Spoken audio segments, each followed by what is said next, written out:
আসসালামু আলাইকুম everyone, welcome to my channel. I hope so সবাই ভালো আছেন। এই তো বিকেলবেলা থেকে ভিডিওর ক্লিপটা নিতে শুরু করলাম। এই তো আমার ভাইয়ের লাউ গাছের বাগানে চলে আসলাম।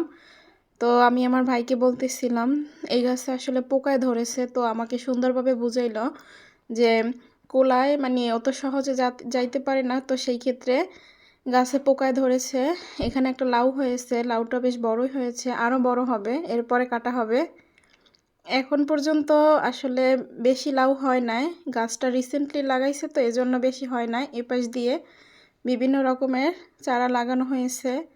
এই তো এটা একদম খোলা মাঠের ভিতরে, তো এজন্য আসলে এখান বাড়ি থেকে এর দূরত্ব অনেকটা বেশি, ও সুন্দর মতো গাছের পরিচর্যা করতে পারে না, তো সেক্ষেত্রে গাছে এখন ওষুধ দিতে হবে। তো আমি এটাই ওর সাথে শেয়ার করতেছিলাম যে আসলে গাছে এখন ওষুধ দিতে হবে। তো বলতেছিল যে আমি বিকালবেলা ওষুধ নিয়ে এসে গাছে দিয়ে নেব। তো এই পাশ দিয়ে সুন্দর ফুল ফুটেছে, এখন এর ভিতরে লাউ ধরবে, কিছুদিন পরেই লাউ হবে। এরকম ভিডিও আপনাদের যাদের ভালো লাগে প্লিজ সাবস্ক্রাইব করবেন। ভালো থাকবেন সবাই, আল্লাহ হাফেজ।